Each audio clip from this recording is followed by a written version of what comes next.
Olá, bem-vindos ao canal A Lei e o Testemunho. Mais uma vez, mais um tema importante hoje. Porém, antes, quero agradecer a todos os inscritos, pois estamos completando um ano de canal. Quero agradecer a Deus, primeiramente. Depois a vocês que têm nos acompanhado sempre. O tema de hoje é a importância da natureza divina. Depois a vinheta.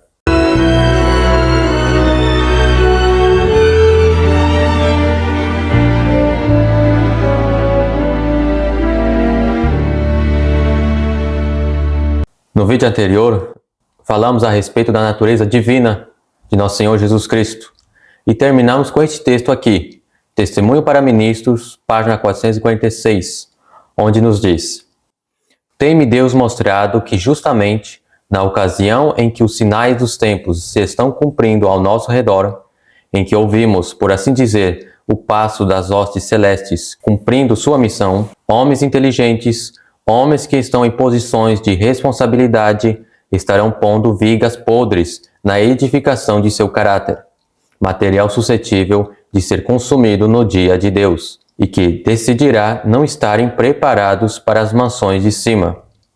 Recusaram abandonar as vestes de imundícia. A elas se tem apegado como se tivessem precioso valor. Por causa delas perderão o céu e uma eternidade feliz. Já temos falado um pouco a respeito deste evento que hoje está sendo pregado na Igreja Adventista, a respeito de pecador e pecadeiro. Ou seja, estão inventando um termo, pecadeiro, que não existe na Bíblia, para defender o pecado. Justamente. Ou seja, eles estão pondo vigas podres na edificação do caráter. Isso. E agora, manuscrito 1, 24 de fevereiro de 1915. Estou encarregada de contar ao nosso povo que alguns não percebem que o diabo tem um dispositivo após outro, e ele os executa de maneiras que eles não esperam.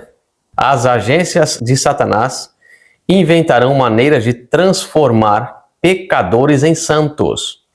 Eu lhes digo agora que quando eu for sepultada, grandes mudanças ocorrerão em nosso meio, na Igreja Adventista do Sétimo Dia.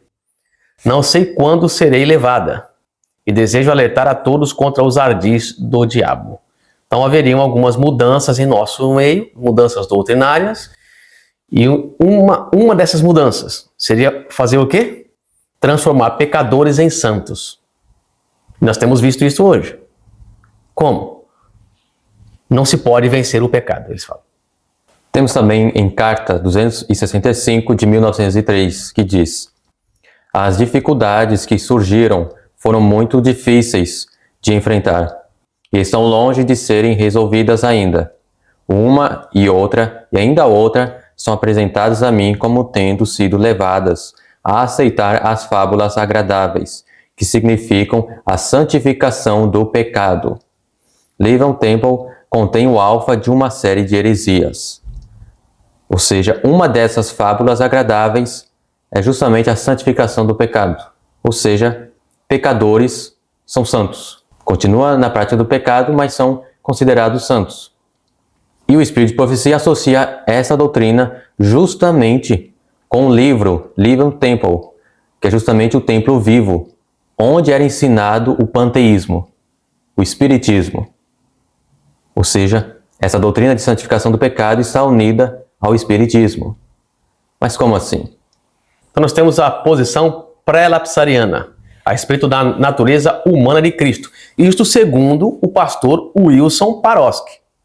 E um detalhe é que não é somente esse pastor, mas hoje a grande maioria da Igreja Adventista do Sétimo Dia acredita como está aqui. Justamente, pois o pastor Wilson Paroski ele é formador de pastores. Então o que é essa posição pré-lapsariana? Ou seja, antes da queda de Adão. Eles dizem que Cristo assumiu a natureza física de Adão, ou seja, depois do pecado.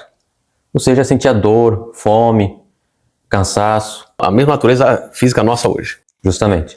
Agora também, Cristo tinha a natureza moral de Adão antes do pecado.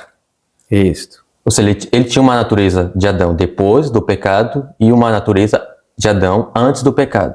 E aqui o Wilson Paroski diz o seguinte: se perfeita obediência à lei é impossível por causa da natureza pecaminosa do ser humano, então a natureza humana de Jesus não podia ser pecaminosa. Ele veio apenas em semelhança de natureza pecaminosa, mas não de fato. Ele nega que Jesus tenha vindo de fato com a natureza pecaminosa. Ele diz que não. Por quê? Porque ele fala que a obediência perfeita à lei de Deus numa natureza pecaminosa era impossível. Então Jesus, por obedecer à lei de Deus, não possuía a mesma natureza que a nossa. Ok? Vamos avançar. Mas o que diz em Romanos, capítulo 8, verso 3 e 4? Porquanto que era impossível a lei, visto como estava enferma pela carne. O que estava impossível? A lei não podia fazer o quê?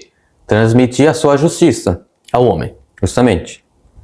Por quê? Porque estava enferma pela carne, ou seja... Nós temos a natureza humana caída, nós temos a natureza pecaminosa.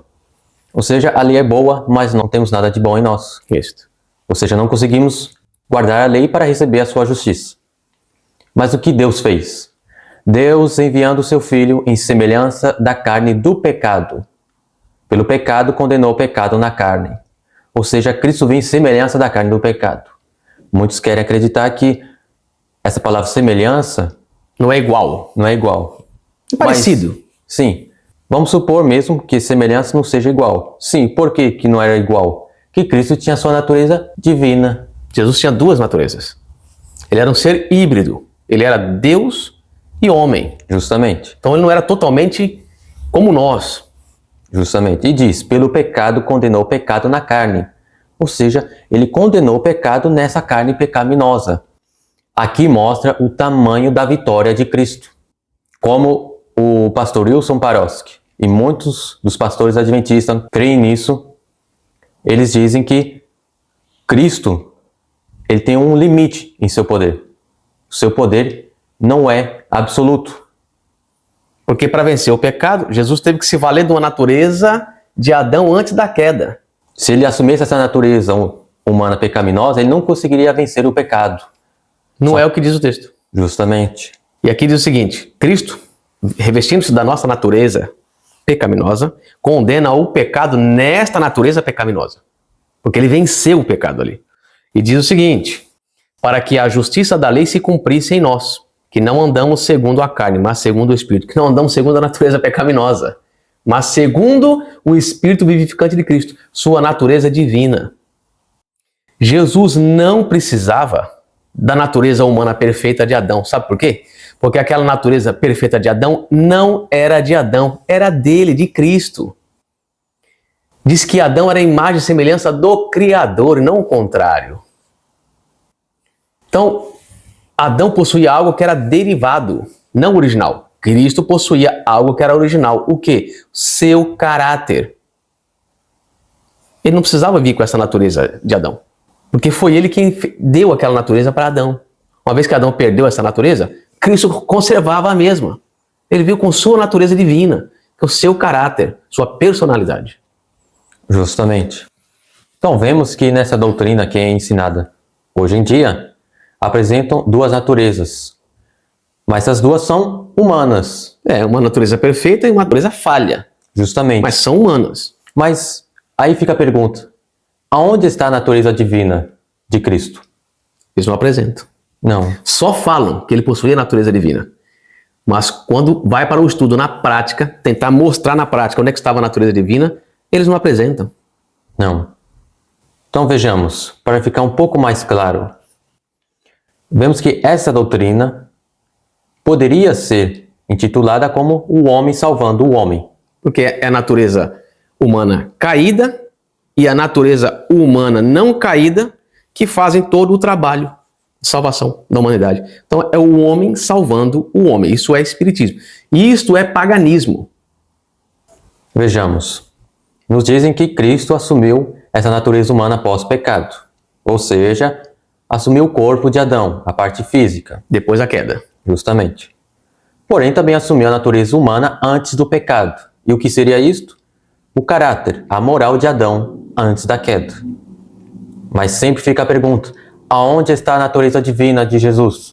Ou não existe para eles, ou é uma terceira natureza. Justamente. Mas eles nunca apresentam. Não. Eles nunca apresentam a natureza divina de Cristo. Então ela não existe. Justamente. A Bíblia só apresenta duas naturezas, não três. O que a Bíblia e o Espírito de profecia ensinam? Que é Deus salvando o homem. Como? Vejamos. Natureza humana pecaminosa, herdada de Adão através de Maria. Então essa é a natureza humana de Cristo. Ou seja, tanto na sua parte física, mental e moral. Isso.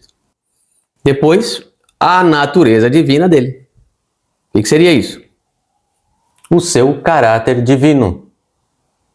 Ou seja, Cristo assumiu essa natureza humana pecaminosa e ele venceu o pecado nessa natureza humana pecaminosa através de seu caráter divino, que é impecável.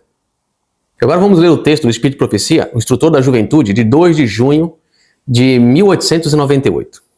Aqui nos diz: com o seu braço humano, Cristo cercou a raça humana, enquanto com o seu braço divino, ele agarrou o trono do infinito, unindo o homem finito com o Deus infinito. Ele construiu uma ponte sobre o abismo que o pecado havia criado e conectou a terra com o céu. Em sua natureza humana, ele manteve a pureza de seu caráter divino. Está claro o texto aqui.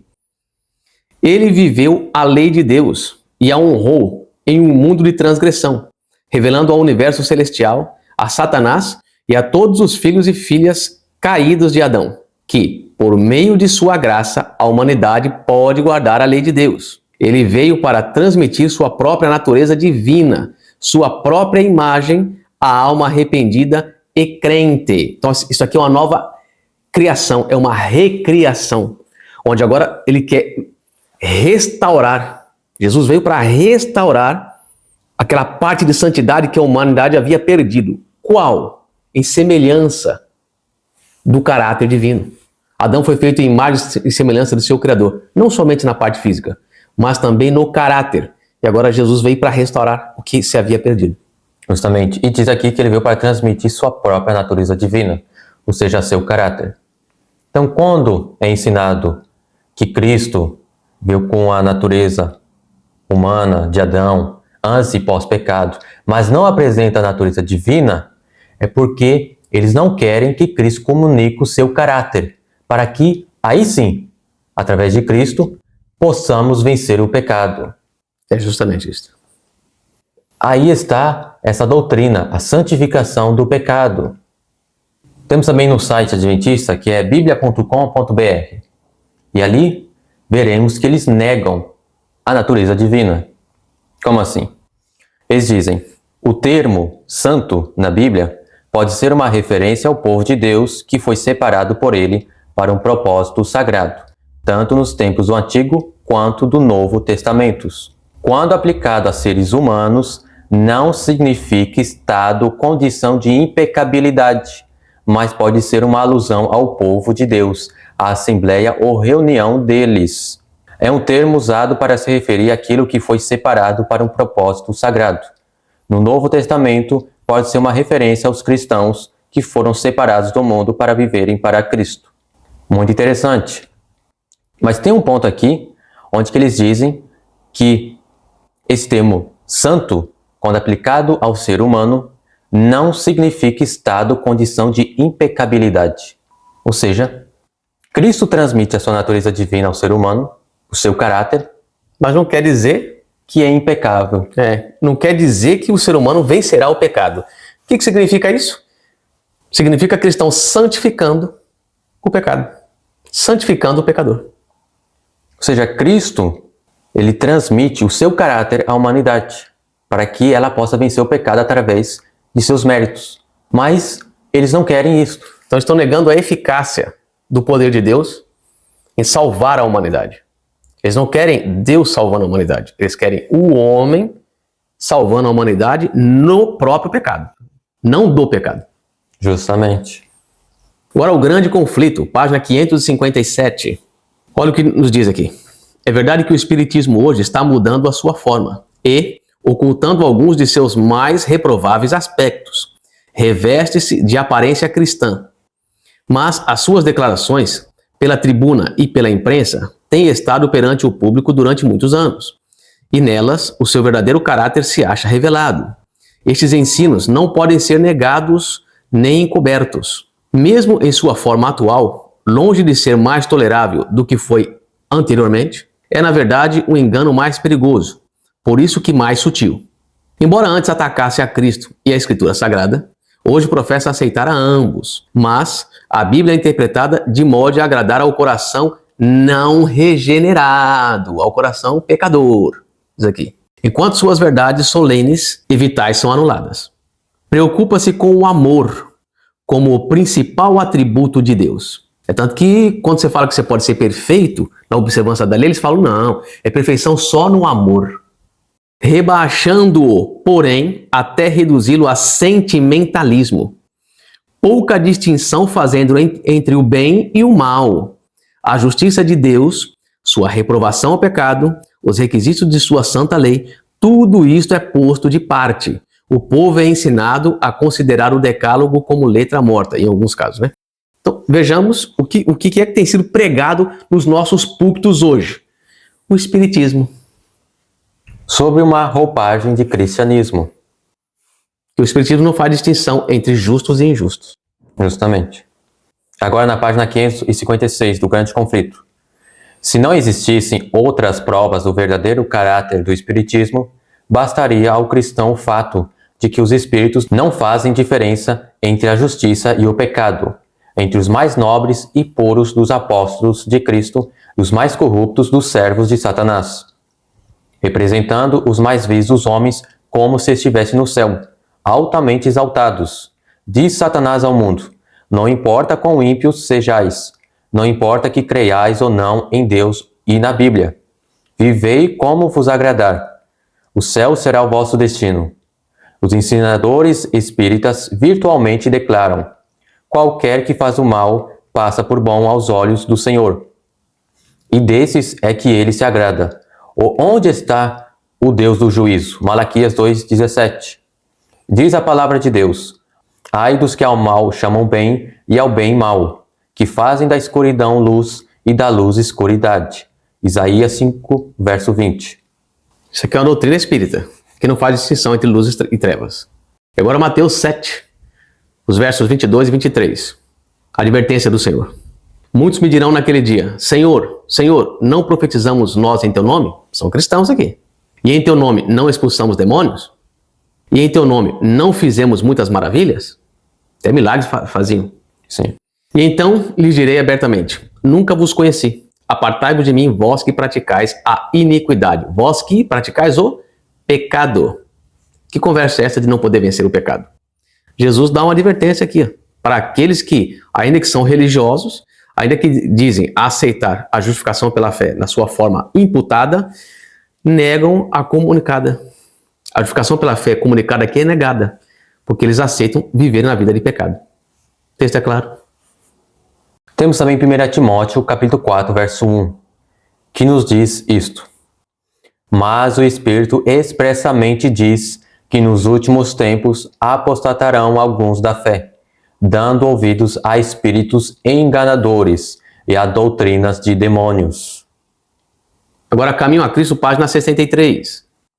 A existência e poder de Deus, a veracidade de sua palavra, são fatos que mesmo Satanás e seus exércitos não podem sinceramente negar. Diz a Bíblia que também os demônios o creem e estremecem. Tiago 2,19.